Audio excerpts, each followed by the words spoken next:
the complete story of Kaiju number 8 Side B. Oh yeah, this is Hoshina, a 3rd Division vice captain who has the ability to fight in close quarters with a sword. Despite having quite great sword skills, in the past he was always ignored and underestimated by his father.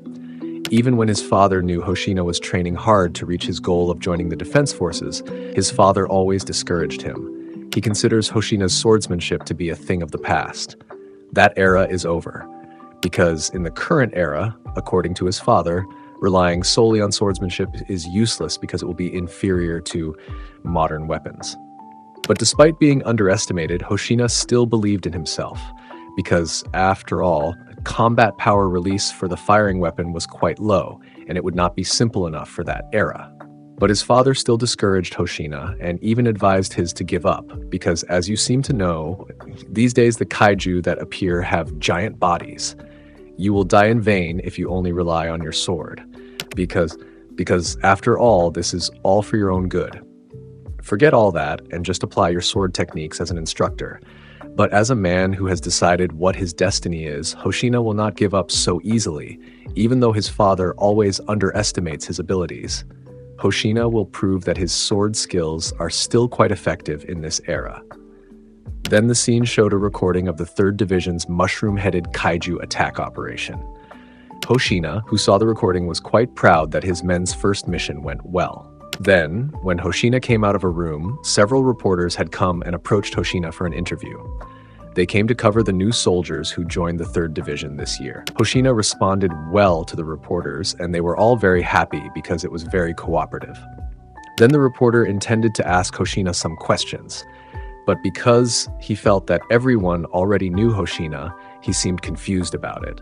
But it turned out that the reporter wanted to ask something else, and it was about the new soldiers. In addition, the reporter said that some of the soldiers this year really looked competent, and he mentioned that there was a soldier who impressed him, namely Kikoru Shinomiya. And Hoshina stated that this exam was indeed tougher than any held so far. And fortunately, this year we got some talented people, and you can see that this year. But because he felt that what Hoshina mentioned seemed odd, the reporter went back to confirm about Kafka. Because according to the reporter, when compared to some other soldiers, Kafka seemed to tend to be inferior to others. Especially in terms of physical strength, which compared to others, Kafka was fairly low. And if there was someone like that, then why was he accepted? But getting that question from the reporter about Kafka, Hoshina tries to find a defense for Kafka and says that it's part of the process, because not only do they accept people based on their combat power, but there are some criteria that the superiors want from how it is the reason Kafka can still be accepted. But the point is that the reason why people like Kafka are accepted is none other than as an entertaining character. Hearing Hoshina's statement made the reporter confused about what Hoshina meant. But Hoshina reiterated that Kafka's presence can be said to provide a new atmosphere. Even though Kafka has a power release of 0, he still has a high spirit to dedicate all his abilities to being part of the defense forces, even though he actually doesn't understand and know what to do when he's in the active kaiju area. And the point is that Hoshina doesn't hate stupid people like him. But again, the reporter didn't seem to get an answer that satisfied him. And then Hoshina seemed to feel that there was something in common with Kafka, a strong spirit. Even though the people around him told him to give up, he was the one who was stupid enough to keep fighting and doing it. It can be said that this is the same as when Hoshina was underestimated by his father. And then after that, Hoshina stated that it was time to start the private training session. The new soldiers will also come, and if you want to see it, you can come if you want. Then the scene moves to a training room. We see a lot of soldiers with protection practicing swords one-on-one. Hoshina is so proud to see that this year's soldiers are so very proactive. Not only Hoshina, the reporters who came to see the soldiers training were amazed to see their actions practicing. And it turns out some of them are also women. But while Hoshina was watching the soldiers train, suddenly a soldier approached him and asked to be trained directly. He wanted to compete against Hoshina to see how much he had trained, and Hoshina had better do what the soldier wanted. The soldier showed all his skills during his training in front of Hoshina, but in the end, it was still not enough to defeat him. Hoshina easily ended the fight by hitting the soldier on the head. But because he felt that it was not enough, the soldier then thanked him and was determined to train even harder. But with that defeat, Hoshina gave his soldier credit for doing well in training. Especially with his kendo skills, Hoshina felt that this soldier was the best in his class. Hoshina was really proud because this year's soldiers were really very talented. But at the same time, Hoshina was surprised to see one of the soldiers who was so excited to be fighting against other soldiers. They are Kafka and Iharu. In the fight against Iharu, Kafka was unable to match his fighting skills. Iharu used an Iharu blade technique. Iharu mocked Kafka and called him an old man. But because he felt that Iharu was too eager to fight him, Kafka asked him to relax a little. But Iharu said that what I just did was already relaxing, believe it or not. I gave in, but because you don't have any abilities, you feel difficult. Kafka said that until now, he had never practiced kendo. In addition, Kafka was surprised that all the soldiers had been training so far, including Reno. Kafka realized that everyone who signed up for the defense forces seemed to have received martial arts training. Then Reno asked Kafka another question. If Kafka didn't have kendo skills, would you choose judo? But apparently not. Kafka didn't have either. And it turned out that Reno's statement confused Kafka because according to Reno, in junior high school, it should have been mandatory to choose judo or kendo. But apparently it was not at all for Kafka. And in fact, because of the age comparison between Kafka and Reno, the curriculum when Reno and Kafka were in school was different. When Reno was in junior high school, martial arts was a compulsory subject. And because of that, almost all the rookies this year already had martial arts skills, except for Kafka. And that's what Hoshina explained to them. The difference in generations made Kafka have no martial arts skills. That means from now on, Kafka must train even harder. Kafka bowed his head before Hoshina and asked him to teach him martial arts techniques. And besides that, Kafka wants to try to compete against Hoshina. Reno seems to want to also train like Kafka. But because Iharu feels that Reno wants to surpass him, Iharu does not want to lose and wants the same thing as them. Hoshina is so happy to see them so excited, and Hoshina is ready if that's what they want. I will face you all, so wait in line. And a few minutes later, Hoshina defeated them all with ease. Besides that, Hoshina said their efforts were good, but they should improve their basic training. The reporter was so amazed by Hoshina's skills that none of the soldiers could match him. Then the reporter confirmed to Hoshina about his status in that place, and Hoshina stated that he was transferred to this place because Captain Ashiro recruited him. But when the reporter wanted to ask something else, suddenly Kikoru approached Hoshina and asked to practice fighting. Then Kikoru, in a fighting costume, prepared to start training for a match with Hoshina. But there was one thing that made Hoshina interested in Kikoru's abilities. She knew how to use firearms and use a sword, which was great according to Hoshina. But Hoshina felt that it was not so different from him. Then we get a scene where Hoshina has just arrived at a tall building, and it all starts when he still hasn't entered the Tachikawa headquarters. His arrival is for a meeting about a friendly kendo match against 3 units that will be held next month. And it's been a while since Hoshina first came to Tokyo. There, Hoshina met with a person he called Sensei. He stated that lately his body was not as agile as it used to be, and that reason made me want to resign as an instructor. And because of that, he also offered the position to Hoshina to replace him. But Hoshina seemed to want to consider it. Getting the offer made Hoshina think, because it seemed like he had gotten the offer many times. Everyone had acknowledged Hoshina's skill with a sword. But if practiced, it was not suitable, and that was as an evaluation of the defense forces, according to him. But getting an offer like that sometimes made Hoshina recall memories in the past about his father, because it was always a shadow if Hoshina was better off as an instructor, and basically they told Hoshina to retreat on the front lines. Hoshina, who continued to walk while staring out, still continued to imagine what he should do. I am stubborn. I am not afraid to admit it. That's what was in Hoshina's mind. However, at the same time, a soldier suddenly called out to him and said that there was a message for him from Captain Ashiro. Hoshina was confused and unsure why Captain Ashiro asked Hoshina to meet in his chambers. Besides, is the captain looking for me? Then Hoshina went into Captain Ashiro's room, and at that moment, Mina said something to Hoshina. That Mina had seen Hoshina at the joint training, but because he felt that Hoshina's sword technique was extraordinary, it made Mina admire. Hearing Mina's statement about Hoshina being known as a master swordsman made Hoshina proud that someone recognized him. But on the contrary, it turned out that the sentence of praise had an inverse opinion according to Hoshina. He felt that behind the praise was a sentence for continuation that made him just give up. But in fact, this was different. Mina really recognized Hoshina's abilities and asked Hoshina to join Mina's army. Hoshina was surprised to get that offer. According to Mina, that we can't ignore the possibility of a small-sized, powerful threat in the future. And also, I really know what the origin of sword weapons like you is.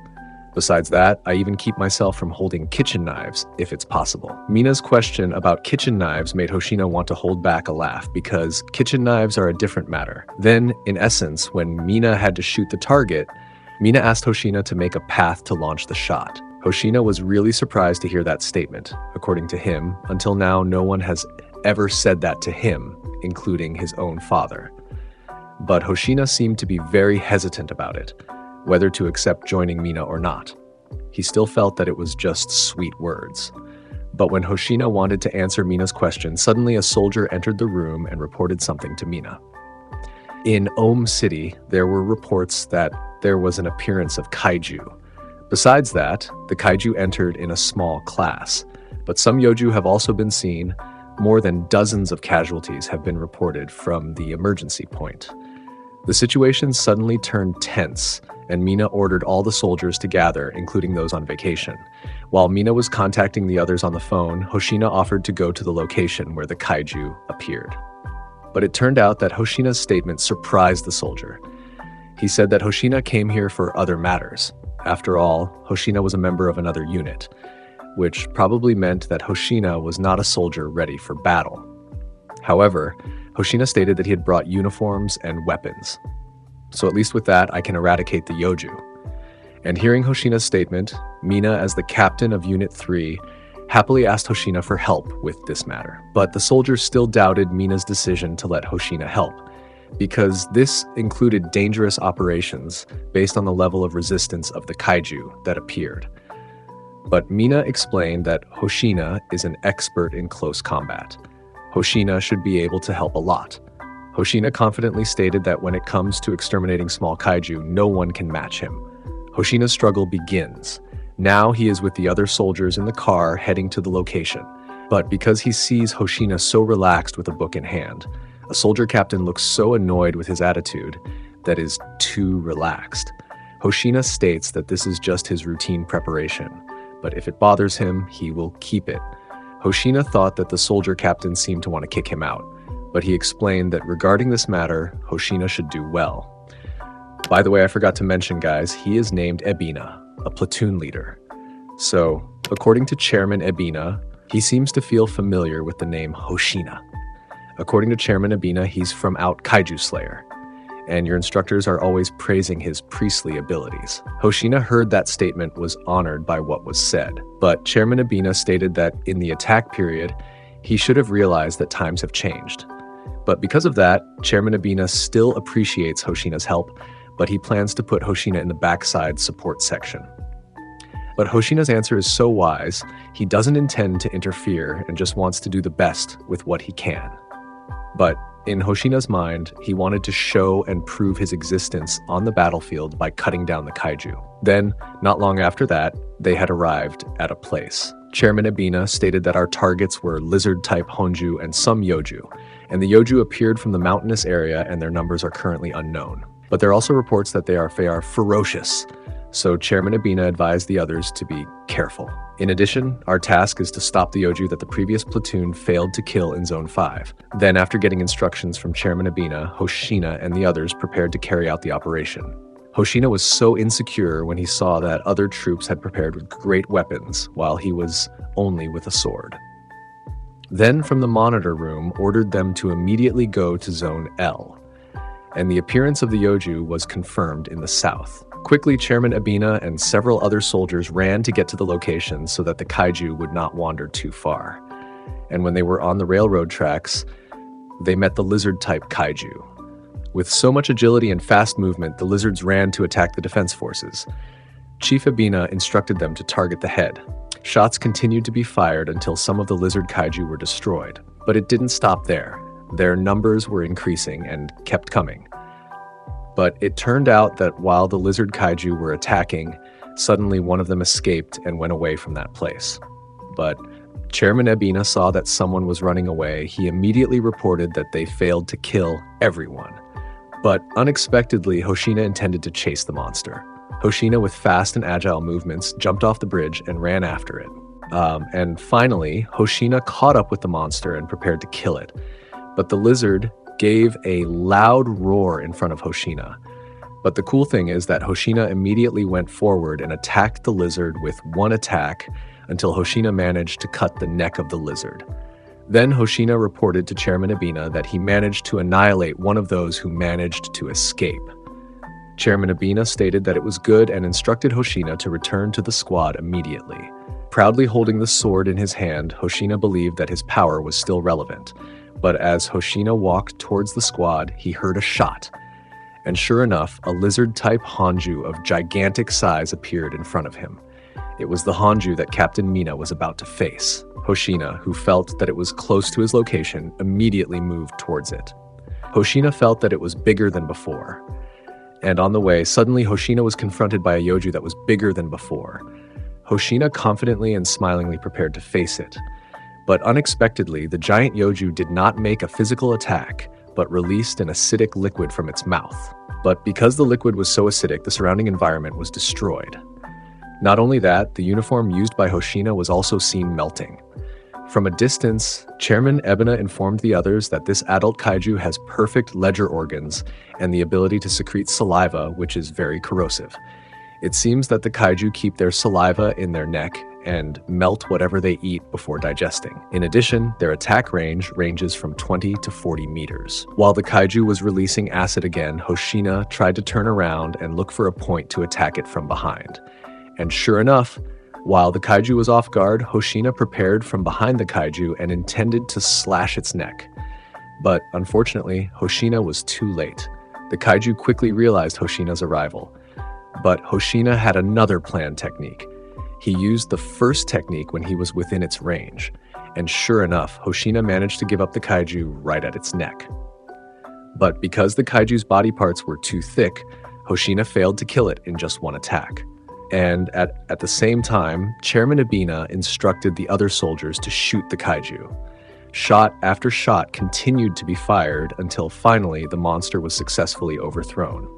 Then Chairman Ebina instructed Hoshina to check whether there were civilians or others who were still there or not. Because according to Chairman Ebina, he received information if there were children who were separated from their parents and might be somewhere in this area. But when Hoshina wanted to convince Chairman Ebina that he was still capable of fighting, Chairman Ebina then cut him off and said that he had seen Hoshina's ability and you did well, but you are not suited to deal with this type of kaiju. We need the right person for this kind of work. And not only that, if you use freezing bullets to slow down their movement and shoot continuously, it is more effective than just a sword. Chairman Ebina instructed Hoshina that if he finds a Yoju like this again, don't forget to report back. Hoshina was silent and imagined his father's words. All this time I've lived by the sword. If you take the sword away from me, what's left of me? And in the end, they managed to destroy several monsters, and it was very fortuitous because their ice bullet ammunition had also run out. Very unexpectedly, their number was very large. Seeing the success of the 3rd Division, Hoshina stated that it was much better because Captain Ashiro was irreplaceable. But, unexpectedly, Chairman Ebina gave an expression like fear. And not only Chairman Ebina, the others were also surprised to hear Hoshina's statement. Hoshina innocently asked them if there was some kind of grudge about Captain Mina. Then, with a tense expression, Chairman Ebina explained that Captain Mina couldn't cook at all. Chairman Ebina was so surprised when Hoshina thought it wasn't that important, but according to Chairman Ebina, it was very important. Then Chief Ebina recounted when they were training until they had to stay overnight on the mountain. The other soldiers made curry, but the squad with Mina got the worst of it. Captain Mina put all the vegetables whole into the pot without cutting them first. Hoshina innocently asked, "Is there anyone who would do such a thing?" Chairman Ebina shouted that the person was Captain Mina as an example, and it was done not out of carelessness but because Captain Mina could not hold a knife. Chairman Ebina stated that if Captain Mina held a knife, it would be a big disaster. At that time, the chairman of Ebina stated to Captain Mina, If he couldn't use a knife, they would be grateful if Mina would use it to peel vegetables. But when the chairman of Ebina said that, Mina with a firm face said that she couldn't use a weapon with a sword.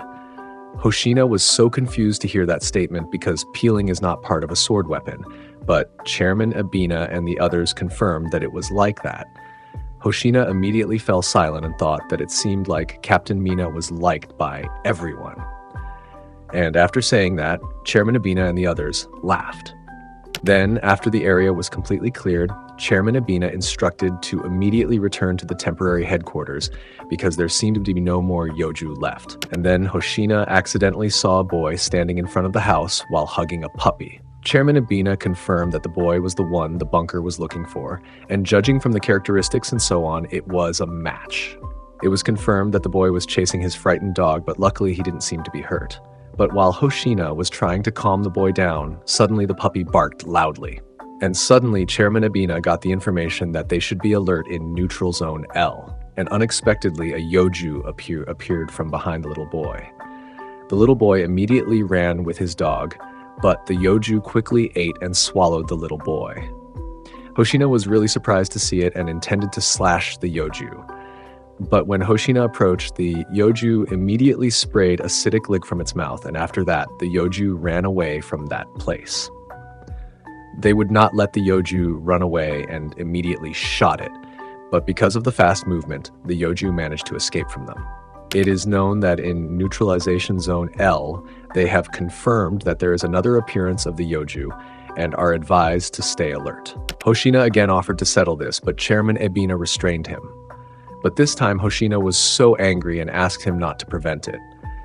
Then Chairman Ebina explained that right now they had run out of ice bullets, and because of that the situation would not be favorable for us to fight him, so we should wait for another platoon to come. But when Chairman Ebina said that, Hoshina got angry and decided to go after him immediately. But again, Chairman Ebina didn't allow Hoshina to do that. But being very upset, Hoshina asked, "Why, sir?" And Chairman Ebina's answer was very simple: "You can't beat him." Hoshina suddenly fell silent hearing that and turned his face away. According to Chairman Ebina, the kaiju is quite large for the level of Yoju. It would be too heavy anyway if it were to be faced with the current conditions. Anyway, I wouldn't send one of my warriors to an unwinnable fight. Then Hoshina stated that with the little boy being eaten by the Yoju, that means you don't care if he dies. But Chairman Ebina stated that he still cares, but there are other factors that are the reason why I can't send you there. Hoshina started to sober up and fell silent. He didn't feel incredulous if a civilian was attacked in front of his eyes. It didn't make him feel frustrated. But behind it all, he calmly read the situation and determined which things could be helped and which could not be helped. Hoshina realized maybe that was the reason why he was so respected by his men. Then Hoshina calmly stated that he understood the order, but one thing I ask is that you still allow me. And hearing that question made Chairman Ebina upset. But unexpectedly, a voice was heard calling Hoshina's name, and it came from Captain Mina. From that voice, Captain Mina and other soldiers were facing the Yoju. The situation was in danger. Captain Mina asked Hoshina if he was able to defeat the kaiju. But with a serious face and full of confidence, Hoshina was confident that he could save the child. Hoshina apologized to Chairman Ebina and ignored him in order to save the child. Hoshina ran and moved quickly to chase after the kaiju who managed to escape. When Hoshina was heading to the location, he got a memory of his past when he was a child. It was a memory of when little Hoshina wanted to be a strong soldier like his father. Hoshina was so happy at that time because when he said that, his father stroked his head. It is known that Hoshina's father was in the defense force and had defeated many kaiju with his extraordinary sword skills. And because of that, he rose to the level of platoon leader. But after he participated in a company operation, his father retired from active duty and turned into a sword instructor. At that time, Hoshina declared that he wanted to become a defense force to his father, hoping that his father would be happy to hear that and stroke his head. But what Hoshina got was different. His father called him into a room and said something serious. His father advised Hoshina to forget his dream of becoming a defense force. A fact that his father said that in this era, you will not be able to protect anyone or anything with just a sword. But from his father's words, Hoshina did not dare to ask the reason about it. But honestly, Hoshina was very curious about what happened in his last combat operation. Because if you look at his father's facial expression and his words, it seems to have explained everything.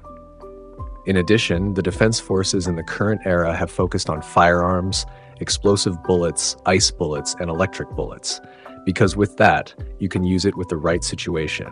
And when compared to weapons in the current era, it is much more effective in combat than close combat, because in addition to being effective by using weapons, it can attack from a safe distance, and casualties in missions can decrease drastically.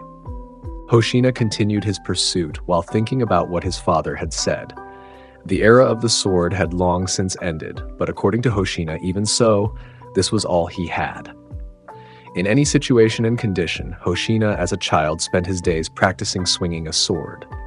He lived his life always thinking about the sword, because the sword was a technique that he had cultivated for a long time. Hoshina decided then that he had no choice but to draw his sword, and he was determined to finish off the kaiju right now. Hoshina then threw something at the kaiju to get its attention. And looking at the huge neck, Hoshina was sure that the boy was still there. With such quick movements, Hoshina dodged the acid spray spewed out by the kaiju. Hoshina's agile movements were so effective that the whole place seemed to be flooded with acid due to the kaiju. But Hoshina managed to dodge all the attacks safely. Hoshina assumed that the more it spewed the acid from its mouth, the longer it would take to melt the boy in its mouth. Hoshina realized that he couldn't slash at the kaiju like the previous fight, but if Hoshina attacked the core, then it was certainly possible that it would work. With all his ability, Hoshina jumped so high that he reached the kaiju's neck and quickly slashed at it. But unfortunately, it didn't manage to kill it because the kaiju broke off part of its body to avoid his attack. It seems like Hoshina is starting to realize that this yoju is like an unusual one, because judging from the movement to avoid, it seems that this yoju has quite high intelligence. But when Hoshina was caught off guard, the yoju suddenly attacked Hoshina with its huge tail. The attack managed to hit Hoshina's body and knocked him quite far away. Instantly, the ability of his uniform reached its limit and made Hoshina bleed from his mouth and nose. Hoshina really felt that now he could not move as usual, and suddenly the yoju was now right in front of Hoshina. As if resigned to the situation, Hoshina really could not do anything, and in the end, the yoju swallowed Hoshina's body. But it turns out that there was a drone that recorded the incident when Hoshina was devoured by the giant yoju. Hoshina is now in danger. He is in the stomach of the giant yoju. In his last moments, Hoshina remembered the words of his father, who advised him to give up and forget about the defense forces. But apparently, Hoshina was still in a semi-conscious state and saw the body of the little boy who was previously swallowed by the giant yoju. Hoshina tried to grab his hand with all his might. And finally, he managed to grab the little boy's hand and use the last of his might to get out of the giant yoju's mouth with the fourth technique, Wild Slasher. Hoshina managed to get out of that mouth by slashing the yoju's neck, but not yet making it dead, because the core part had not been destroyed. But with such a close distance, Hoshina was sure that this last attack would not be able to make the yoju avoid it. It turns out that Hoshina has another technique, and that is his sixth technique, Eightfold Slasher. Hoshina was surprised after using that technique to make his sword melt. But with a brutal slash, Hoshina managed to make the giant yoju really die, even though he had to give up his sword to be damaged. Hoshina managed to save himself and the child safely. Hugging the child who looked limp, Hoshina recalled his words to Captain Mina stating that he could save the child. With the result that his sword was broken, Hoshina probably realized from the beginning that he would not be able to defeat it. But unexpectedly, it turned out that the giant yoju was still alive and intended to attack Hoshina. By surrendering while protecting the child, Hoshina felt relieved because in his last moment he had managed to protect and save the child. But a miracle came. When the yoju wanted to attack him, suddenly a shot managed to hit the head of the giant yoju until it was destroyed. And it turned out to be Mina. Hoshina was really surprised to see that, and Captain Mina thanked Hoshina for saving the child. And because of Hoshina's efforts, the captain was able to shoot the kaiju's core without hesitation. With an expression so limp and helpless, Hoshina stated that Captain Mina's timing was very precise and it was amazing. Then heard from a distance, the captain called Hoshina and asked if he was still alive. Hoshina was really amazed by a division filled with people of character. And a few days after the battle, Captain Mina, along with leader Ibina, visiting the hospital to visit Hoshina. Captain Mina's arrival because there is something she wants to convey to Hoshina. But before that, Captain Mina bows her head as a form of gratitude to Hoshina for the help given in neutralizing Ome. Hoshina was honored but felt bad that someone like him would get such a thing and asked Captain Mina to stop doing that, because according to Hoshina, he was only doing what should be done as a defense force. On top of that, Hoshina looked relieved and happy after getting news from the Ibina leader that the boy who had been rescued by Hoshina had not received any serious injuries and was now recovering. Captain Mina was truly amazed at Hoshina's ability with a sword. And because of that, by extending her hand to Hoshina like a handshake, Captain Mina offered Hoshina once again to join her army. But again, Hoshina hesitated with that. Hoshina felt that he was very confused. Humbly, Hoshina was very insecure because his ability was only with a sword. Besides that, Hoshina felt that the sword he used in the previous mission could not help. But as a captain, Mina tried to make Hoshina confident that his sword skills would improve. But before Hoshina denied what Mina said, Hoshina was advised to hone his sword skills even further. Join my force and master your craft. That was Mina's request to Hoshina. Hoshina instantly fell silent and said to himself that this was something no one had ever told him after realizing his abilities were lacking. Hoshina recalled past events and what his father and superiors had said, which made sense. His power output was low for firearms, and because of that, he was at a disadvantage. After all, with those conditions, it would be difficult for him to face giant-class kaiju alone. But in essence, with all the considerations and so forth, Hoshina decided to accept Captain Mina's offer to happily join the 3rd Division. And after that, Captain Mina and Leader Ibina left the room, but before reaching the exit, Captain Mina confirmed to Hoshina about the order given to Leader Ibina. In that case, Hoshina ignored what Leader Ibina ordered, and Hoshina confirmed to Captain Mina that it was true. But because of that, also after Hoshina was discharged from the hospital and joined the 3rd Division, Hoshina would henceforth be made to work full-time. A few days later, the scene moves to a training ground where Shinomiya is practicing swordplay with Hoshina. And for the umpteenth time, Shinomiya has not been able to beat Hoshina in her swordplay technique. Hoshina states that Shinomiya's movements still have obvious gaps in her technique, so Hoshina will easily beat her. But in the middle of the training session, the Ibina leader suddenly shouted loudly and intended to confront Hoshina. But the funny thing is that Hoshina instructed the others to get here and told them to disperse immediately. But an unexpected event appeared at the training ground. Captain Mina in uniform. Mina intended to meet with Hoshina because she had something to say. But since Mina saw that Hoshina was busy, Mina stated that this could wait for tomorrow. Then Hoshina declared that the practice was over. But unexpectedly, Kafka and the others asked Hoshina to give them a chance for one more match. But because they felt bad for Mina, Hoshina still wanted to end the practice today. But Captain Mina went and respected the time Hoshina was taking.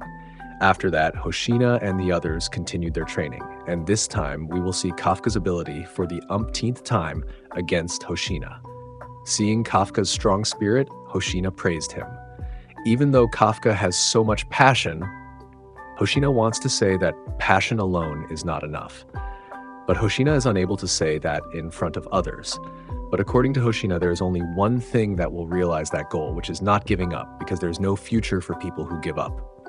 With a smiling face, Hoshina declared in front of Kafka, "Bring it on, rookie." Oh yeah, and that's the end of the Hoshina arc. And for the next story of the Kaiju manga number 8 side B, we get a chance to know the background and the other side of Shinomiya.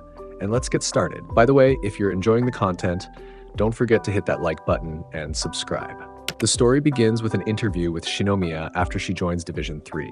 Shinomiya's first statement is her condolences to the victims of the Kaiju disaster. Shinomiya states that this may be the reason why Japan is nicknamed the City of Kaiju, and besides, remembering from training sessions, the difference between Yoju and Kaiju is very different. The reporter asked about Shinomiya's weaknesses because, according to the reporter, Shinomiya had shown an outstanding performance. But apparently, Shinomiya felt that it was still not far enough, especially as she was only able to eradicate Yoju. But in essence, the reporter was asking something else: if there were any soldiers that caught her attention. But in Shinomiya's mind, unexpectedly appeared the image of Kafka. And at the same time, Kafka was doing something stupid, and it was visible that snot was coming out of his nose. Instantly, the reporter's questions were distracted by Shinomiya, who saw Kafka's strange behavior. Then Shinomiya stated that the person in question was Captain Mina.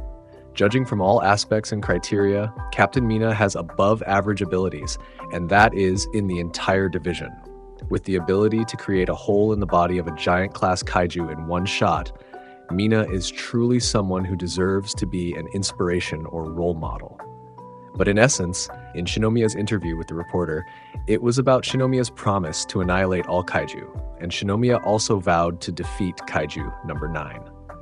And then the scene moves to a place where Shinomiya is at the gym. Not only Shinomiya, but several other soldiers are also seen doing the same thing. Shinomiya is a little confused by what was done to the man. But one important thing is that Shinomiya doesn't want Kafka to ruin everything by turning into a Hakaiju like before. When Shinomiya was resting, Hakua approached her and offered her a drink. Shinomiya and the other girls seemed to be talking about Kafka's noisy behavior and other silly behavior. But Hakua seemed to have noticed lately that Shinomiya was always talking about Kafka. Shinomiya showed an expression of annoyance at what they said. Shinomiya felt that there was a misunderstanding. But at the same time, the third vice captain came and asked Shinomiya about swordsmanship. And did Shinomiya know about it? Confidently, Shinomiya stated that she had enough ability about it, and according to her, there were 18 types of techniques. But apparently Hoshina, who heard the explanation, stated that he was just making sure. And besides that, Hoshina asked Shinomiya to practice together in the operating room. But beyond that, Hoshina asked about her interest in crabs. Did Shinomiya like crabs? Hoshina was just making sure because some people have allergies to that food, and Shinomiya stated that it was her favorite food and she didn't have allergies to it. And after that, Hoshina left the room. But it turned out that Akari and Hakua, who heard that, assumed that the 3rd Division captain wanted to treat Shinomiya to crab. But Shinomiya felt that there was something else to ask. And Shinomiya's mind showed an image of Kafka. Is it about Kafka? Does Hoshina want to know about it? Shinomiya tried to get rid of that thought and was suddenly surprised by the commotion they were making. And the next day, Shinomiya in her combat uniform had arrived as promised. Not only Hoshina, but Captain Mina was also there. Shinomiya felt confused by the object in front of her. But Captain Mina stated for Shinomiya to just listen because this was not bad news, so calm down and listen. Shinomiya still feels that this has something to do with Kafka, but unexpectedly, Hoshina gives a special weapon to Shinomiya. Instantly, Shinomiya was surprised to hear what Hoshina said. Is that a special weapon for me? Shinomiya felt relieved that finally her arrival this time was not to be questioned about the Hakaiju in Kafka's body. Shinomiya still couldn't believe that she was given a special weapon because according to Shinomiya, only a captain got it. But then Hoshina explained that it was only in general and they made exceptions according to the situation and conditions. However, Hoshina stated that there was no need to worry too much about it because they basically gave it to Shinomiya based on her abilities. Furthermore, the special weapons were not given because Shinomiya was the daughter of the General Director of the Defense Forces or a former captain of the 2nd Division, but because of Shinomiya's abilities. It is known that this is a special weapon made with Izumo technology in collaboration with our people in the Science Division. In addition, this weapon is still in the prototype category and can still be developed. And after that, Shinomiya saw a sword with a very large size in front of her eyes, a special weapon that was only owned by Shinomiya. Shinomiya was so impressed to see the shape of the weapon she would have, but Hoshina asked if Shinomiya liked it. But according to Captain Mina for now, whether she likes it or not is not important because after all, Shinomiya has to wear it to be sure. And after that, Hoshina instructed Shinomiya to go to the practice area now. Shinomiya felt that it was for the ceremony, but if it was, Shinomiya would be very happy to hear it. But unexpectedly, several other people along with the reporter were already in the same place. It was known that Hoshina invited them because Soldier Shinomiya was going to do something that would definitely attract their attention. Shinomiya was so surprised to hear what Hoshina said, and excitedly and confidently, she was going to test the special weapon she had just obtained. So, know that they, as a defense force, often make special weapons, and only 2 people have ever received them in the 3rd Division, Hoshina and Captain Mina. And since Shinomiya just got a special weapon, she is the 3rd person, and it can be concluded that they have high hopes for Shinomiya. Unexpectedly, with its large size and length, Shinomiya felt that it would be very heavy, but in reality it was very light. So there was an explanation as to why the weapon felt so light despite its size, and that was due to the manufacturing process. The weapon was derived from the shell of a reptilian kaiju that appeared in Hamamatsu last year. The Izumo techs had a hard time manipulating it, but in the end they were satisfied with the tough, lightweight final product.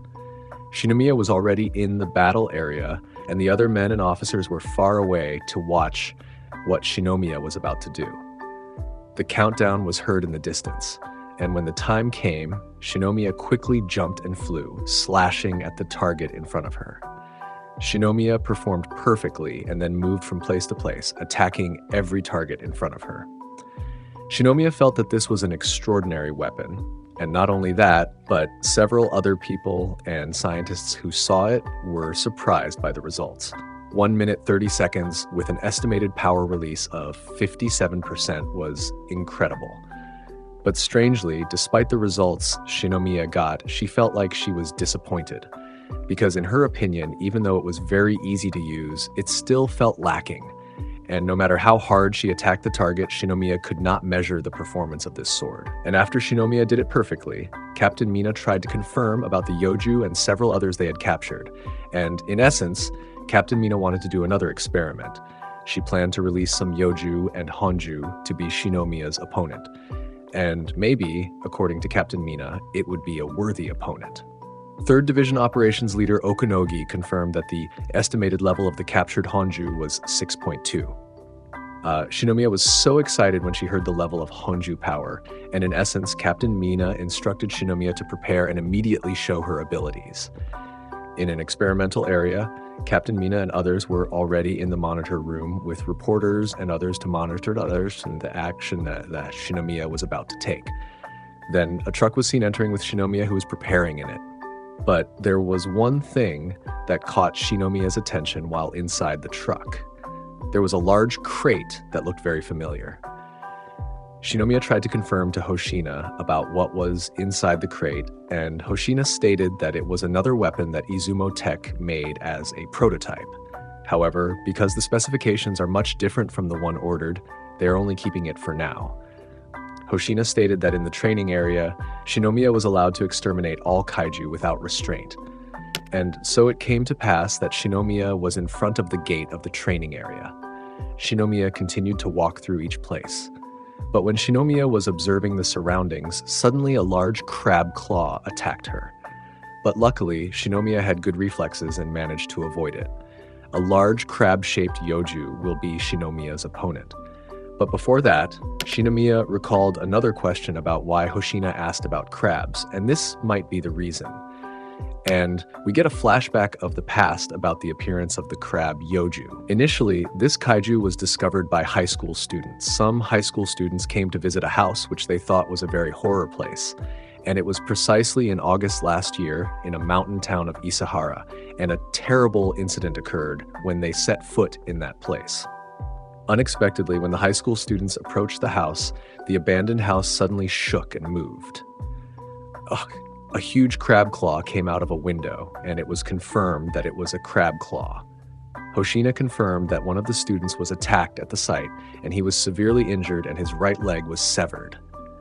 A very good defense and observation for the kaiju.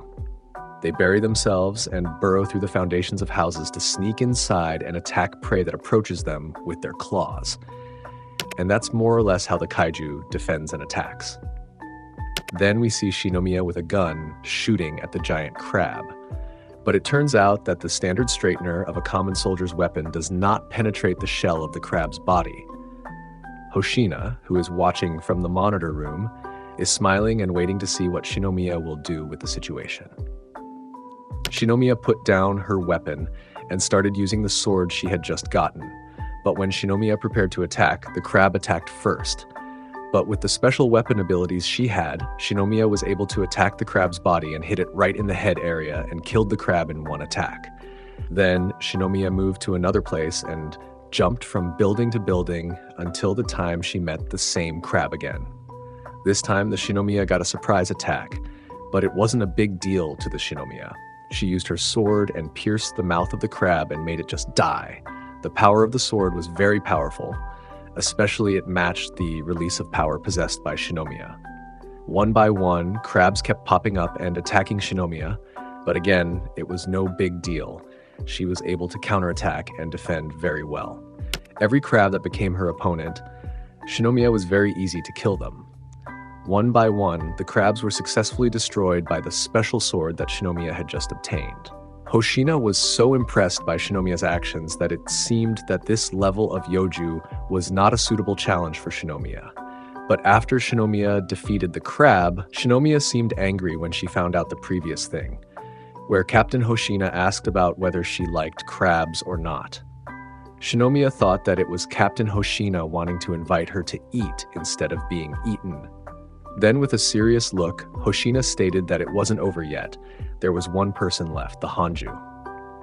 Then afterwards, because all that was left was Hanju, Shinomiya then walked around the place and looked for him. But when she was on the roof of the building, Shinomiya saw nothing there. But suddenly, Shinomiya remembered an incident where, at that time, she first learned the identity of Kafka while in the training area. It was a pretty crazy memory, changing and crashing in even while being watched by the defense forces. Then Okonogi tried to confirm to Shinomiya whether she was okay, because Okonogi got information that Shinomiya's vital signs looked abnormal and her heart rate suddenly increased. But Shinomiya confirmed that it wasn't a problem because she was just upset about not finding the kaiju. But since Shinomiya couldn't find the kaiju, the Hoshina instructed her to return to the entrance. But an unexpected event happened. As Shinomiya walked, a large crack appeared under her feet, and it turned out to be a crab with a giant size, confirmed that it was the remaining Hanju. The size and shape this time was huge, perhaps 100 times bigger than the previous one. Shinomiya was annoyed because it seemed like Captain Hoshina was playing a prank on her. But because Shinomiya swore, Captain Hoshina seemed to hear what Shinomiya said, and because of that, Shinomiya got a push-up penalty because she swore. And finally, we see an enormous form that will be Shinomiya's final opponent. She unleashed her full combat power. An electricity flowing from the sword to her feet, Shinomiya then jumped towards the huge crab and hit the head, but it didn't work. The shell was so strong and thick, but Shinomiya didn't give up. She kept at it and attacked it relentlessly.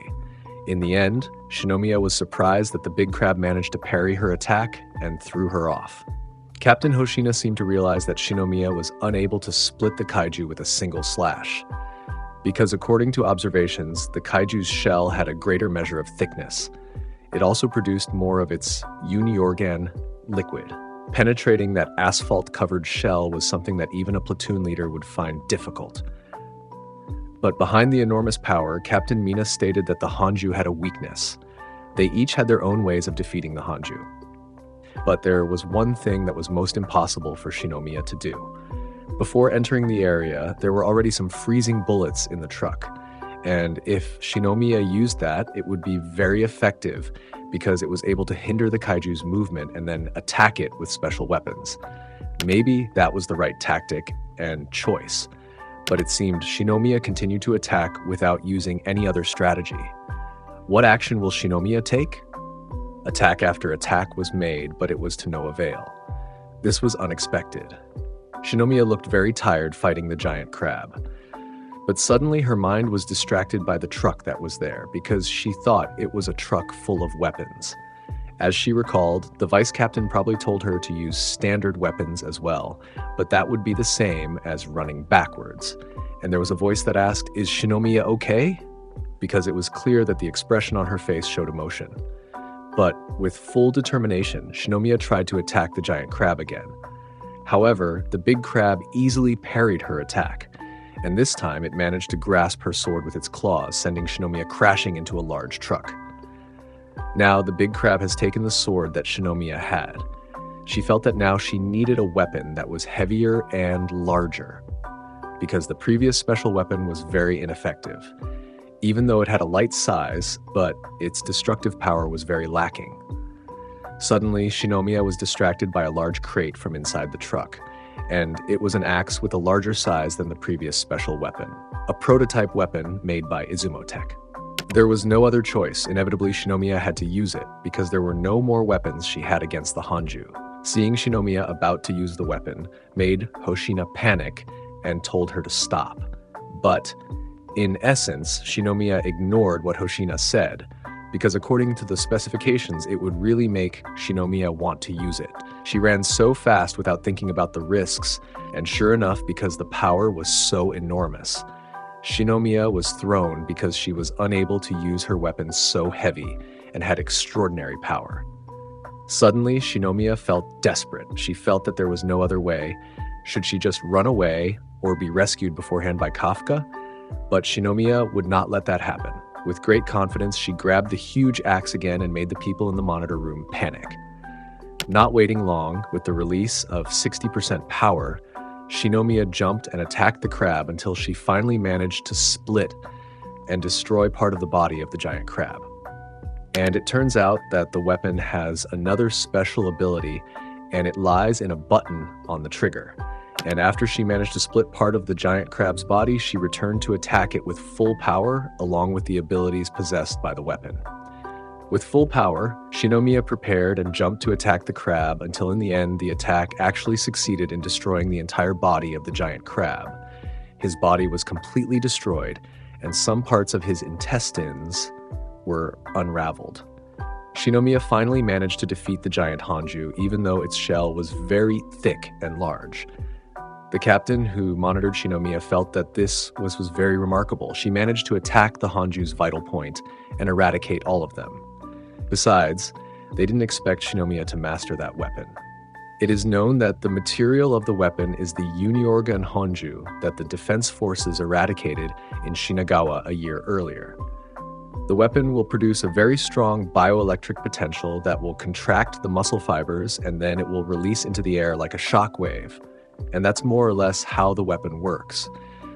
And in essence, because Shinomiya successfully completed the task given by the defense force, and also because she had shown the ability to master the weapon, Shinomiya would be given a special weapon for herself, and Shinomiya respectfully accepted the special weapon. A few hours later, the scene moves to a cafeteria. We see a conversation between Kafka and Shinomiya. They both talked about training. But there was one other reason why Shinomiya didn't come to the training this time, and that was because of an important matter with Captain Hoshina. But suddenly, Kafka showed a paper containing the results of his training. But when Shinomiya showed the results too, Kafka was so surprised. 1 minute, 30 seconds, that's so fast that Kafka couldn't believe it.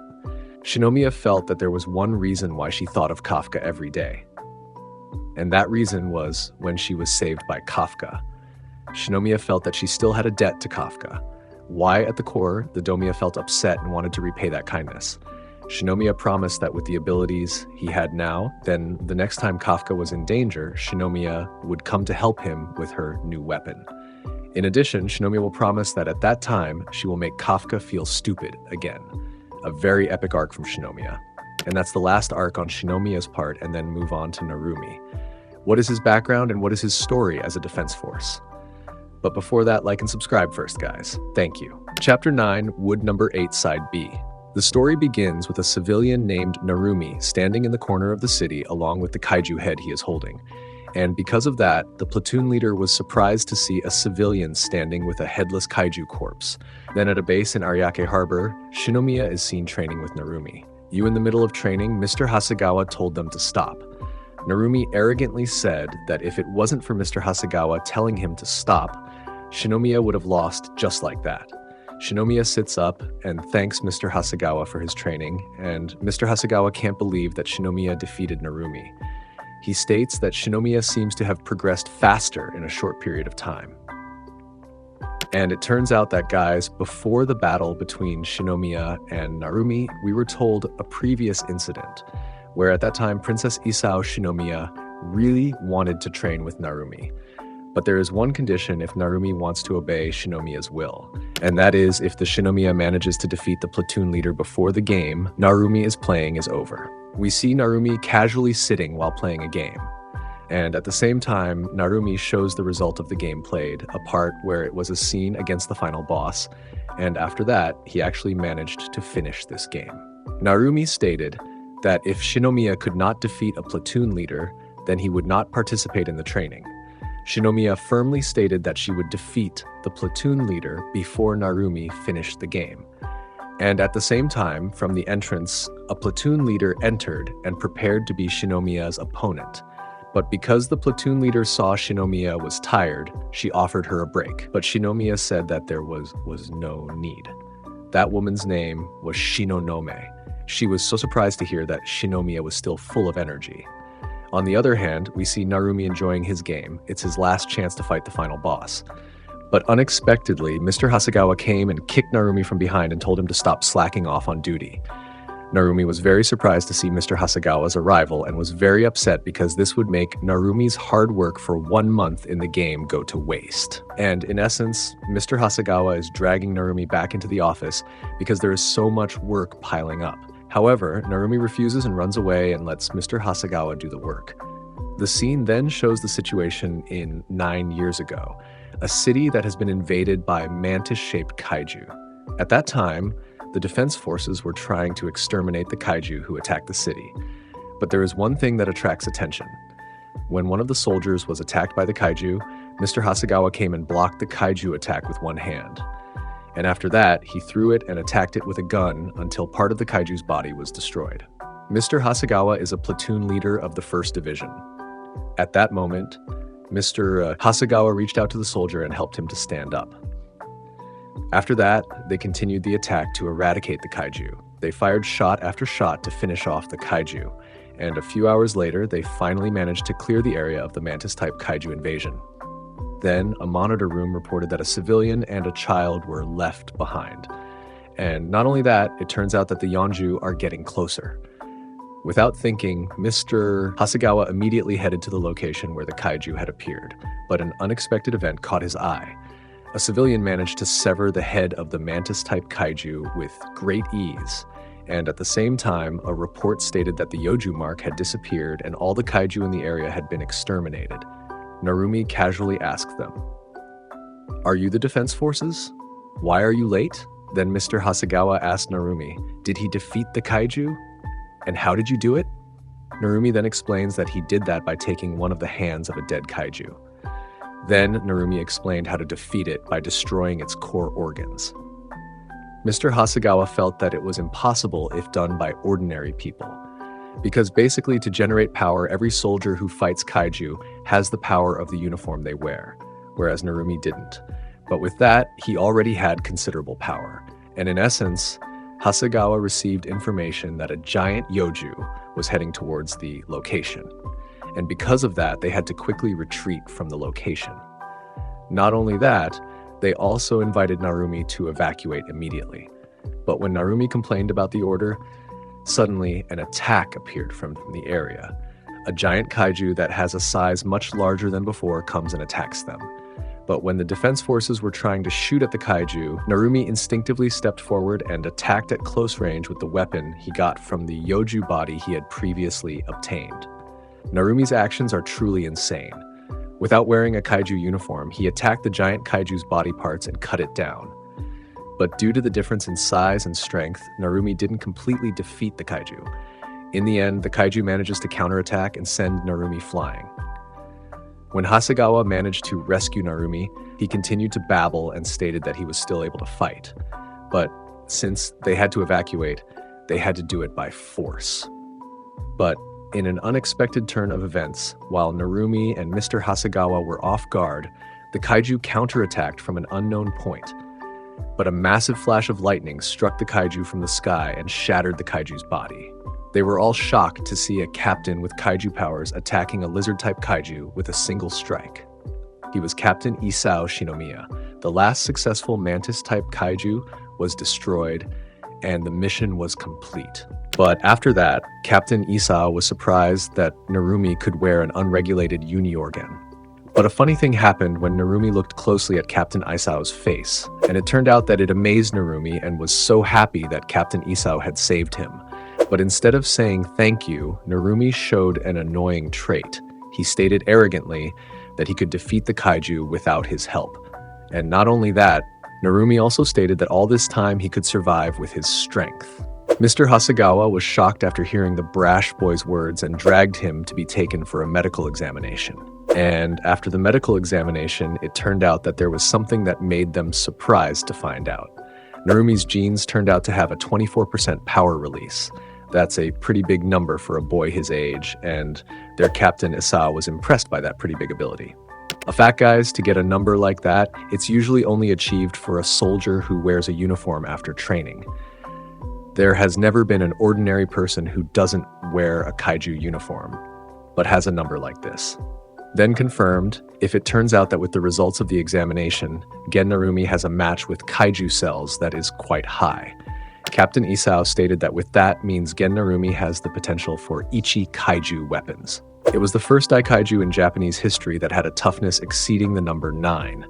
And from the kaiju's retinal tissue, they made the oldest kaiju weapon a contact lens that was later called the ichi kaiju weapon. But they stated that even though the weapon was theoretically complete, they still couldn't find a suitable user. And maybe that's the reason why Gen Narumi can be called an abnormal person. And that's also the reason why he can wear unregulated uni-organ. Then Mr. Hasegawa looked at Narumi's bio, which mentioned that he had high academic and athletic scores. But because of his brandy and mischievous nature, he had to be expelled from school many times. And not only that, it turns out that Narumi is an orphan. Both of his parents died as a result of the kaiju disaster. Then Narumi asked them if it was over, because if it was like that, he wanted to go home immediately. But when he heard his desire to go home, Captain Isao informed him that the facility where Narumi lived had been destroyed. Then at that point, with the situation so desperate, Captain Isao offered Narumi to join the defense force. Narumi was a little surprised by the offer, and Captain Isao said that their goal is to eradicate the kaiju, and one day, your strength will be needed to protect the country. But again, Captain Isao didn't insist on it, because after all, it depends on Narumi. But again, Narumi showed his attitude saying that it sounded like they just wanted to utilize his power. But Captain Isao apparently didn't insist on it because, after all, it depended on Narumi. Because according to Captain Isao, the defense force will accept anyone who shows ability and results. That's who will become the first Division Defense Force place. Mr. Hasegawa seems to be starting to realize Narumi's abilities, which is why Captain Isao has high hopes for the boy. But in essence, with the current situation and conditions, and given that Captain Isao has been captain of Division 1 for a long time, this would be the right reason. Because basically they currently don't have a soldier with enough ability, and Narumi's presence will be a new atmosphere, especially with his abilities. And it can be concluded that Narumi will make a big change in the defense forces. And after listening to what Captain Isao said about abilities and results, Narumi began to be interested in it. And in the end, Narumi applied for the Defense Force entrance exam that year, and he passed with the highest score in all sections. Both in the written and physical exams, Narumi's abilities were worthy of the best scores. In addition, at the second test stage, Narumi showed his ability to eradicate the kaiju. Despite having a strong, large, and terrible physique, at that time Narumi was able to eradicate them all and stood on a pile of corpses, which was also known that Narumi did it alone. And because of that, Captain Isao and several other soldiers who saw Narumi's actions were so impressed. And in the end, Narumi has joined the defense forces. And now we are in a defense force room. Some captains, such as Isao, Hasegawa, and even Mina, are there. At that time, it was discovered that there was an emergence of kaiju that invaded the city of Koshigaya, and a scientist explained that the kaiju that invaded the city were of the plant type. The kaiju have a very unique but dangerous characteristic. They break through the asphalt and emerge between buildings. But strangely, they do it at dawn. The kaiju are known to hide under arrest to collect nutrients. Then its fruit pod emerged on the portion of the plant above the surface. So what pod fruit means is the shape of a drupe. It opens up and shoots its seeds into the air. That's pod fruit when it first appears in the morning. And after that, it turns into this shape. It's not too different, just a little peeled off at the bottom. And once the fruit gathers enough nutrients, the light will trigger it to open, and that will cause it to release and spread its seeds. Then the scientists showed a similar event due to the damage caused by the plant-type kaiju. At that time, it was in 66, and in Sendai in 96, an incident that took a long time to resolve. After listening to that explanation, some captains became anxious, because according to them, that invasion this time had such a large size, and it was bigger than the one that had invaded in Sendai, and if it were to open up and spread its seeds, it would cause a big problem. Several captains discussed how to deal with the big problem, and a solution was found by the scientist. And in order to deal with and prevent bigger problems, they had to exterminate them before 2 p.m. But it turned out that there was another problem, because the point of their appearance was the real problem. The reason why it was a problem, because an obstructing building made it difficult for the defense forces to exterminate them. But in the midst of the confusion, a captain who was a teenager at the time, Mina Ashiro, gave a good suggestion. So, to shoot them is to use a helicopter. Shooting from the air will be very effective. Then the scientist gave an illustration of the appearance of the plant kaiju. It seems that these plant kaiju are much more troublesome than the others. With their number and size, this will be a serious problem. And not only that, Yonju and Hanju turned out that they were also there to patrol around the sump and grow very fast. Their roots spread deep into the ground, while another problem is that their trunks can grow and reach tall buildings. But amidst the anxiety and tension as the captains debated how to find effective solutions and strategies, a mocking voice was heard, and it was Narumi. Sitting casually while playing a game, he said that this meeting was very boring. Then Narumi simply explained that to solve it by just cut through the Kaiju's emergence point and destroy the fruit. Charging in guns blazing is the only solution. But it turns out that Narumi's words made Mr. Hasegawa angry, because basically Narumi wasn't invited to the meeting. But Narumi showed an attitude that annoyed them, that wherever it is, it's up to him. Besides, because this room has air conditioning and a large monitor, it feels very perfect for gaming. But after that, Narumi was kicked by Mr. Hasegawa out of the room. And after that, Hasegawa apologized for the stupid boy disrupting the meeting. It is known that this first division is a gathering place for elite soldiers from all over the country, and that includes those who are candidates for captain. But that is an exception for Gen Narumi. Even though Gen Narumi is a very skilled kaiju exterminator and even the best in his class, but that's not like a Shiro Mina. Gen Narumi has a big problem with teamwork. Starting from ignoring the orders of superiors, acting at will, it's like deliberately wanting to disrupt military operations in this division. After being known as the 2nd Division's bad boy, Narumi Gen was almost dismissed. But despite his bad attitude, he was put into the 1st Division by Captain Isao. And since the death of Kikoru Shinomiya, Captain Isao's priority is to build an army that has very strong abilities. But because of the boy's presence, it became a problem for the 1st Division. Mr. Hasegawa felt unlucky because Narumi's genes were always excluded from any platoon, and because of that, now he became a member, and that became a new problem now. And unexpectedly, Narumi again said something else in the middle of the meeting situation. He explained that the kaiju had a large area of appearance. Even if they mobilized the entire 1st Division, it would not cover everything. Then Narumi arrogantly stated to them, "If you need his help, just admit it." But in the end, in the midst of the commotion due to Narumi's bad attitude, Captain Isao stated that attitude, appearance, discipline, and others were not important. But Captain Isao only asked Narumi one thing: show ability and results. Narumi, who heard Captain Isao's words that it was an easy thing, Narumi likened it to an easy mode when he played the game. And sometime after that, it was time for the defense forces and others to be in a city that was invaded by kaiju with full equipment. They will head to Zone F.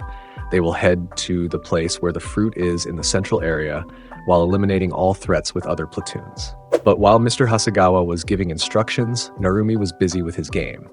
And sure enough, because Mr. Hasegawa was annoyed, he kicked Narumi's ass with his robot suit.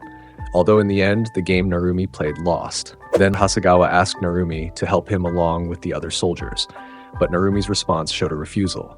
But here, Hasegawa reminded him once again that the condition for dismissing him was if he caused trouble. And headquarters did not expect Narumi to give a big result on this operation. And in essence, they just wanted to see the teamwork that Narumi did. But from those words, Narumi actually lowered his head when Mr. Hasegawa said that. And it turns out that Narumi admitted that he didn't sleep well because he just bought a new game and it was so exciting that he didn't sleep. But because of that, Narumi was doubted by the other soldiers.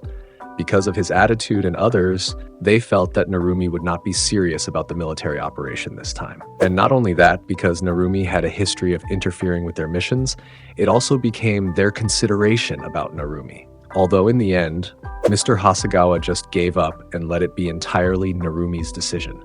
Whatever he did and what his future would be, it was up to him. Then at the same time, Captain Isao shouted and instructed them all to prepare to the designated position. In addition, their target was the center point of Zone D, and they had to exterminate all the kaiju. Mr. Hasegawa and the others quickly ran to get to the place, but on the way, a plant yoju with a fairly tall size blocked them. But because of their equipment and readiness, Mr. Hasegawa then destroyed the yoju with one shot. But the painful thing is that when the yoju was shot until its head was destroyed, the yoju quickly regenerated the wound. And it was just like the analysis team said.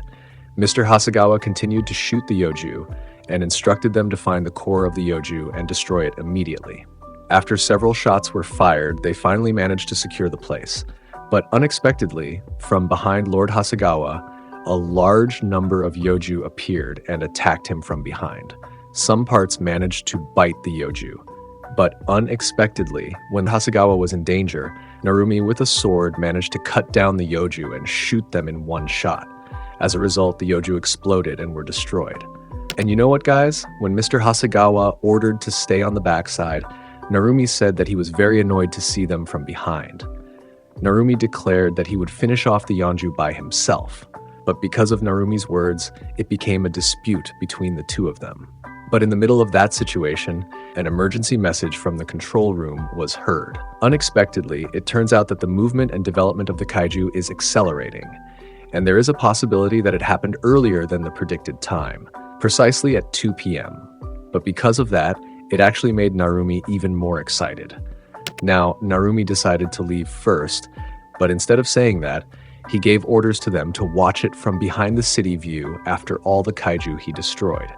Narumi determinedly declared that ability and results were the most important things for the First Division. So with this, he would do everything to get perfect results. With such great skill and speed, upon arriving at the place, he immediately slashed and destroyed them in one strike. And you know what, guys? Because of Narumi's action that slaughtered severe kaiju very brutally, some people who monitored from the monitor room were so very amazed and surprised to see Narumi's action. And because now Narumi has approached the target in Zone D, it won't be long before he will meet with Honju. Then arriving at that place, Narumi was immediately distracted by a doll in the ruins of the building. He had his childhood memories of a family. The fact is, when Narumi was a child, he already had a very bad fate. He didn't even know anyone who could be called family. And the memory he remembered most was of a cityscape that was scorched to the ground. And because of that too, without any relatives or anyone, no one would accept him. Until in the end, he was placed in an orphanage. Since childhood, Narumi has had a very sad fate. There's nothing he can rely on. So inevitably, he must find the strength to survive. Ever since he was a little boy, Narumi had always shown his ability and put in the effort. His goal was results. But the bitter fact is, showing effort is more valued in this world than giving results. Even though he had gotten results, the world still didn't seem to appreciate it. And because it also made Narumi feel resentful about it until adulthood, he decided not to want to show that he had tried. And when Narumi was thinking something about what Captain Isao said, Narumi felt that now it was the opposite. He was even almost expelled from the defense force. But in the midst of the chaos in his mind, Narumi didn't hear that he was getting a call from Mr. Hasegawa. But it turns out that what Mr. Hasegawa said was very disturbing. So Narumi decides to remove the earphones and continue his mission. And when Narumi moved forward, he finally met a very large Honju figure. Its form this time looked like a monster with a core in its stomach. And without thinking, Narumi immediately attacked the core part of the Honju. But it wasn't easy. Several other Yoju were seen attacking Narumi. but with his skills and agility, he managed to cut down the Yoju. But with an above-average ability, Narumi managed to launch his attack right into the core of the Hanju's body until he managed to destroy it. But there was one thing that was important, guys. To complete the mission, then Narumi had to burn this plant, and after that, the mission would be completed. But apparently that remark was heard by Mr. Hasegawa. But when Narumi informed that he had defeated the Hanju, Mr. Hasegawa provided information that Narumi's prediction was wrong and the Hanju was detected alive. And sure enough, guys, the Hanju has recovered. A very interesting thing about the Hanju is that he was able to move his core organs. And after that, Narumi decided that he would kill him one more time. Without thinking, Narumi shot straight to the point where the organ was visible. But it turned out Narumi was wrong. It wasn't the core organ. The Hanju was really crazy, and now he brutally attacked Narumi, forming a very sharp weapon root from its body. The attack managed to injure Narumi and pierce his left arm through. And when Narumi was cornered, a bunch of Hanju started attacking him simultaneously. Luckily, Mr. Hasegawa came and helped Narumi to destroy them at the right time. Hasegawa was really angry that Narumi didn't listen to the attack plan that had been planned. But guys, maybe here you will be a little annoyed, but laughing, because when Mr. Hasegawa explained in detail about the Kaiju's defense and attack mechanisms, Narumi responded very annoyingly. He said that they should have told him first. And because of that, Mr. Hasegawa shouted in exasperation to Narumi that he had told him many times, but Narumi ignored him. So at the same time, Captain Isao's voice was heard. He ordered Hasegawa to report the current situation. Hasegawa then informed that they were currently facing Hanju and Yoju in the southern D-zone. And not only that, Soldier Narumi was injured and the rest of the platoon seemed unable to hold back for too long. But as Mr. Hasegawa informed Captain Isao of Narumi's poor condition, Narumi emphatically shouted that he was unhurt. Captain Isao asked them to hold their position there, stating that Captain Isao had reached Zone D, and 3 minutes after that he would be there. And because of the information that Narumi was seriously injured, it affected the other colleagues. Now, Narumi's position was so bad because of his careless attitude. But despite being so badly injured and in such a scarred state, he felt confident that there was no one stronger than him in this world. Narumi was confident that he could defeat anyone if he was serious. At least that's what he thought. Narumi recalled a moment where he had just entered the 1st Division that day, and at that moment he was immediately beaten in front of other soldiers. But feeling that he had no excuse, he felt that it was the first real defeat in his life. Narumi also felt that when he tried to fight him again and again, it was fruitless. Narumi realized that he couldn't beat him, and because of that, he would always look at him with a disappointed look. Then because of that, Narumi did something stupid. He ignored Hasegawa's orders and immediately moved to complete this mission before Captain Isao arrived. But unfortunately, because the place had been invaded by Yoju and Hanju, Narumi got a surprise attack. Although he managed to attack by shooting it, the Yoju managed to bite his left hand. Narumi's condition is now really dying. But in that moment, he remembers Captain Isao's words that he doesn't need incompetent soldiers.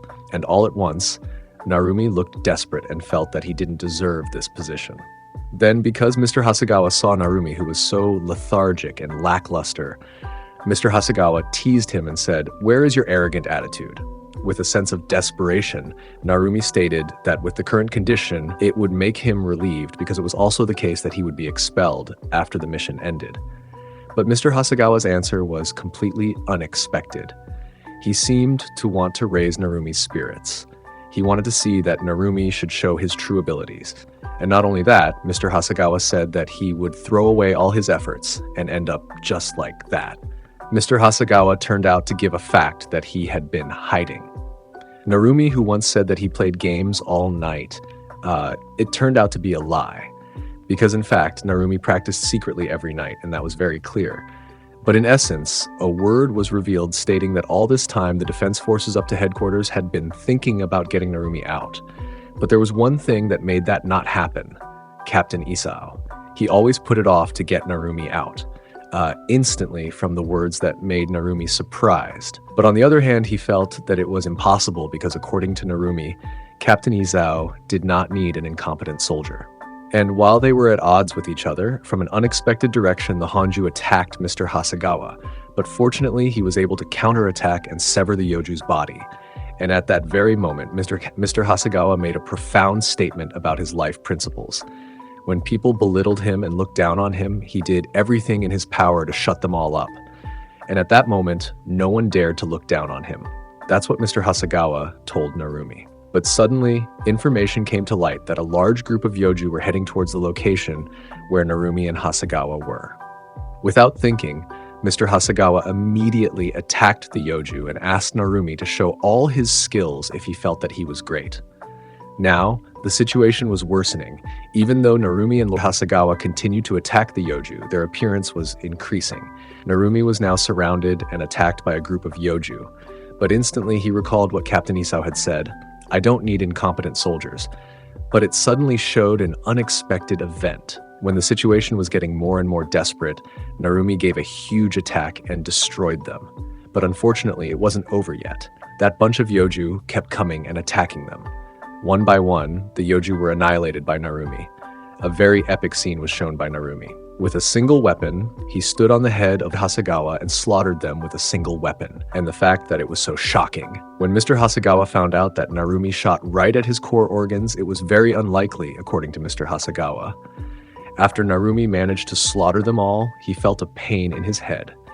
And immediately we see a change in Narumi's eyes. It can be concluded that the results of Narumi's experiments on the kaiju body seem to have reacted, and it is shown by a difference when he sees objects through his eyes. Kaiju is a clairvoyant kaiju that causes tremendous damage with the ability to predict enemy attacks. The oldest numbered weapon in Japan made from his retinal cells, and it is the Kaiju weapon.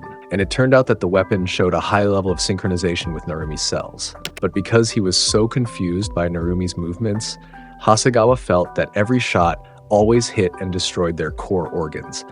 The attack was completely unavoidable. The attitude was the same as Intel's Kaiju. The situation had now turned into a stroke of luck, as it seemed Narumi had gained his powers. So since it only took 1 minute before Captain Isao arrived, he declared that he would take care of them all before Captain Isao showed up. Although his left hand was badly injured, Narumi seemed to be able to use the weapon with just one hand. But when Narumi moved on his own, Mr. Hasegawa no longer held him back, and now he was actually supporting him. He ordered several other soldiers to give way to Narumi. The perspective towards Narumi was now completely reversed in Mr. Hasegawa's mind. Where once he would always rebel if put at the back, now he would be liberated if he wanted to be at the front. And when Narumi saw some of the Yoju emerging from a rooftop, his eyes showed a clear picture of where the core of the Yoju was. Without thinking, he immediately fired at all of them, and in the end, it was fruitless. They kept popping up and there was no end to them. Then in the distance came the voice of Mr. Hasegawa. He had seen something and it seemed to be their core organ. But when Narumi looked through his eyes, it wasn't the core organ. It was just a decoy. And the real core organ would produce a collection of electrical signals. And when an explosion occurred under the building, they finally found the original core organ. The core organ opened up and instantly Narumi could see everything and shoot it. And in the end, because of Narumi's eyes and abilities, they managed to defeat the Hanju and successfully remove the vital signs on their bodies. But it turns out that Captain Isao is already in that place and sees what Narumi has done. He says that it's not over because there are still other Yoju, but instead we see a very annoying expression from Narumi. He says that Captain Isao is slow because he's destroyed everything. But because Narumi was so confident and so proud when he managed to exterminate the kaiju, he told Captain Isao that he should thank him. But Captain Isao responded that it was the Defense Force's job, and what Narumi did was what they were supposed to do. Then in the end, Mr. Hasegawa tried to say the previous thing, that Captain Isao was the first to confront headquarters to prevent them from removing Narumi. And I'm sure he appreciates your strength more than anyone. But because it made Narumi so big-headed, he felt that Captain Isao really wanted Narumi to stay there. Narumi, with an attitude that seemed arrogant and dismissive towards Captain Isao, ended up angering Mr. Hasegawa. He hit Narumi on the head, leaving a bump. However, in the midst of their argument, Mr. Hasegawa suddenly remembered that Narumi was a child without a home. There were no memories of siblings or anything else. The truth was that he was a child raised by an orphanage, and because of this, Mr. Hasegawa stated that Narumi couldn't even find his place in the defense force. But with what he had done and the results he achieved, everything had changed. Narumi, sitting with a relieved smile, said that finally now he could stay in the defense force. And because of this, Narumi looked happy. A few days later, we see Mr. Hasegawa in a room looking upset and in a hurry. With an angry expression, he seemed to be searching for Narumi. But suddenly, Mr. Hasegawa received a report about the appearance of a kaiju in the Katsushika area. He asked for the coordinates and immediately headed to the location. It turned out that recently, there had been a series of unresolved kaiju incidents since last month. Strangely, the kaiju disappeared before the defense forces could respond to civilian reports. But it was all due to suspicions about Kaiju number 9, which had made the situation more complicated lately. Mr. Hasegawa contacted the monitoring room and asked where Narumi was now, because in the current situation, they couldn't just sit around at the base and needed to act immediately. However, it turned out that the monitoring room had already informed Mr. Hasegawa that they had sent the information, but there was no response from Narumi. A little annoyed, Mr. Hasegawa wondered to himself what that foolish Narumi was actually doing. Not long after that, Mr. Hasegawa and the other troops immediately headed to the location where the kaiju appeared. But unexpectedly, Narumi had already defeated the kaiju and was sitting casually on top of its head. "You're so late, Hasegawa. I've already taken them all down, including the Yoju." That's the first thing Narumi said when he saw Hasegawa arrive at the scene. Hasegawa stated that Narumi should have at least reported before taking action. But after seeing that Narumi was able to handle it all by himself, he was impressed with his performance.